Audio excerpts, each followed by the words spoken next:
Hello and welcome to simplified statistics by Cheshta. और आज की क्लास में हम डिस्कस करने वाले हैं prepositional calculus. And believe me, आज की क्लास बहुत ही इंटरेस्टिंग होने वाली है, तो आज का लेक्चर बिल्कुल भी मिस मत करिएगा।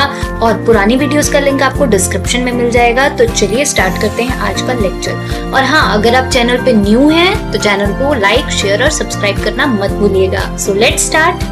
आज की क्लास में हम डिस्कस करेंगे प्रोपोजिशन क्या होती है या स्टेटमेंट किसको बोलते हैं।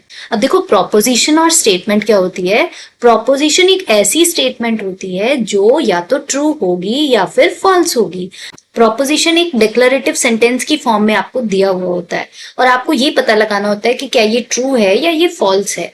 इसको जनरली PQRS की फॉर्म में रिप्रेजेंट किया जाता है और लॉजिक, सिमेंटिक्स, लैंग्वेज, इन सभी में इसका काफी यूज किया जाता है। फॉर एग्जाम्पल, मैं एग्जाम्पल से आपको समझाती हूँ। सपोज मैंने एक स्टेटमेंट बोली कि 2 + 2 = 5। अब आप झट से पकड़ लोगे कि मैम 2 + 2 आप कह रहे हो कि 5 है, लेकिन ये तो फॉल्स है क्योंकि 2 + 2 तो कितना होता है, 2 + 2 = 4। लेकिन हमने क्या कहा कि 2 + 2 = 5, तो इसका मतलब हम इसको डिक्लेयर कर पा रहे हैं कि ये फॉल्स है, हम इसको बता पा रहे हैं कि ये फॉल्स है। तो इसका मतलब ये एक प्रोपोजिशन है। दिस इज अ स्टेटमेंट और प्रोपोजिशन। प्रोपोजिशन और statement one and the same thing we can say, right. तो यहाँ पे ध्यान रखना है। अगर मैं कहूँ 2 + 2 = 4, आप झट से बता दोगे कि यस मैम 2 + 2 = 4, तो ये स्टेटमेंट जो है वो ट्रू है। तो this is also a proposition. लेकिन अगर मैं कहूं, ट्रू फॉल्स का तो आपको समझ में आ गया, लेकिन कुछ ऐसे सेंटेंस भी होते हैं जिसको सुन के आप कंफ्यूज हो जाते हो। सपोज मैं एक आपको स्टेटमेंट दूं, suppose discrete mathematics is very easy. अब मैंने आपको ये statement the, discrete mathematics is very easy. अब आप कंफ्यूज हो जाओगे। अब ये कुछ बच्चों के लिए ट्रू होगा, कुछ बच्चों के लिए फॉल्स भी हो सकता है। जिसको ये इजी लगता होगा वो कहेंगे कि yes ma'am this is true. अगर मैथमेटिक्स जिसको बहुत ही ज्यादा टफ लगता है उसके लिए ये स्टेटमेंट बिल्कुल फॉल्स हो जाएगी। तो ये जो स्टेटमेंट है, तो ऐसी स्टेटमेंट प्रोपोजिशन में नहीं आती क्योंकि इसके दोनों मतलब निकल रहे हैं। तो ये पर्सन टू पर्सन वेरी करेगा। जिसको इजी लगता होगा वो कहेगा yes ma'am this statement is true, जिसको इजी नहीं लगता होगा वो कहेगा no ma'am this statement is false. तो आई होप इससे आपको क्लियर हुआ होगा कि स्टेटमेंट्स और प्रोपोजिशंस क्या होते हैं। तो फॉर एग्जांपल, जैसे यहाँ पे गिवन है 4 + 6 = 10। 4 और 6 10 होता है मिला के, वेरी गुड, ट्रू है। ये तो बिल्कुल ट्रू स्टेटमेंट है। इसका मतलब this is a proposition, right. Mumbai is in Bihar, क्या मुंबई बिहार में है? नहीं मैम, मुंबई बिहार में नहीं है, तो this statement is false. And वही last example, discrete mathematics is very difficult to understand. अब ये डिफिकल्ट किसके लिए होगा? जिसको डिफिकल्ट लगता होगा। अब जिसको इजी लगता होगा उसके लिए इजी होगा, राइट। जिसको पसंद होगा उसको इजी भी लगता होगा। अब ये स्टेटमेंट कांट से है कि हम कुछ कह नहीं सकते क्योंकि ये किसी के लिए ट्रू होगा, किसी के लिए फॉल्स होगा। So we can't say about this कि एक्चुअल में ये ट्रू है या फॉल्स है, राइट। तो ध्यान में रखनी है ये चीजें कि प्रोपोजिशन और स्टेटमेंट क्या होती है। Now, coming on to the next one. अब आती है, प्रोपोजिशन भी दो टाइप्स की होती है। एक तो होती है सिंपल प्रोपोजिशन। सिंपल प्रोपोजिशन क्या होती है? जो बिल्कुल सिंपल से स्टेटमेंट की फॉर्म में आपको गिवन हो, जिसको आप बिल्कुल फटाफट से बता दें कि क्या ये ट्रू है या फॉल्स है। उसमें सिर्फ एक ही आइडिया या एक ही थॉट रिप्रेजेंट करती है वो स्टेटमेंट, और उसमें कुछ ज्यादा आप उसका सब पार्ट्स नहीं कर सकते हो, उसको आप स्मॉलर पीसेस में ब्रेक नहीं कर सकते हो। सिंपल एक स्टेटमेंट, जैसे अभी हमने डिस्कस किया 2 + 2 = 4। अब इसका ब्रेक डाउन नहीं कर सकते हम, इसको स्मॉलर पीसेस में कट करके नहीं देख सकते हैं, है ना। तो यहाँ पे ये जो स्टेटमेंट है ये सिंपल प्रोपोजिशन है और आपको कोई कनेक्टिंग वर्ड्स नहीं मिलेंगे। यहाँ पे सिंपल एक स्टेटमेंट मिलेगी। फॉर एग्जाम्पल, जैसे the sky is blue, sky blue होता है, ठीक है। ये ट्रू होगा या फॉल्स होगा, और ये सिंपल, इसको ब्रेक डाउन भी नहीं कर सकते हो, 2 या 3 स्टेटमेंट्स नहीं बना सकते हो इसके बीच में से निकाल के। तो this is a simple statement, right.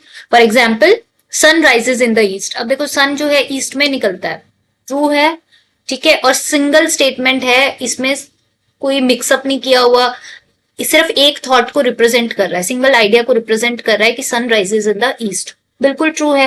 3 + 4 = 9। 3 + 4 9 होता है? नहीं होता है, ये बिल्कुल फॉल्स है।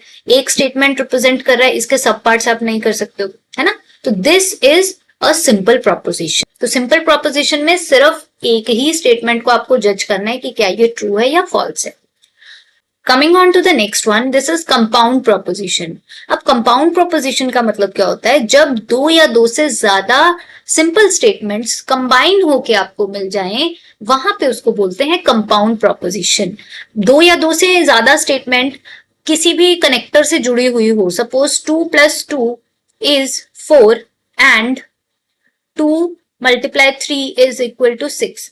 अब देखो यहाँ दो स्टेटमेंट है, 2 + 2 is 4 दिया हुआ है एंड 2 × 3 is 6 दिया हुआ है। दो स्टेटमेंट्स दी हुई हैं और एंड की हेल्प से इसको जोड़ दिया गया, राइट? तो कॉम्बिनेशन, अब ये अकेला अकेला देखें तो this is alone a simple statement and this alone is a simple statement, और दोनों को जोड़ के क्या बन गया? ये कंपाउंड स्टेटमेंट। दोनों को जोड़ के क्या बन गया? कंपाउंड प्रोपोजिशन या कंपाउंड स्टेटमेंट।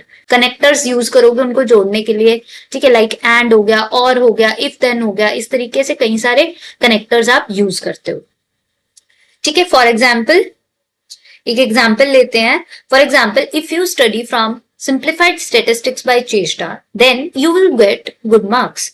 अब देखो यहाँ पे दो सिंपल स्टेटमेंट्स हैं। पहली स्टेटमेंट क्या है? You study from simplified statistics by Cheshta. एक तो स्टेटमेंट हो गई ये वाली, सिंपल स्टेटमेंट है, ठीक है? और दूसरी स्टेटमेंट है then you will get good marks. You will get good marks alone अगर हम दोनों को देखें इंडिविजुअली, ये अलग अलग स्टेटमेंट है, लेकिन इसको हमने कंबाइन कर दिया किसकी हेल्प से? इफ और देन की हेल्प से हमने इसको कंबाइन कर दिया। तो ये इफ और देन क्या है?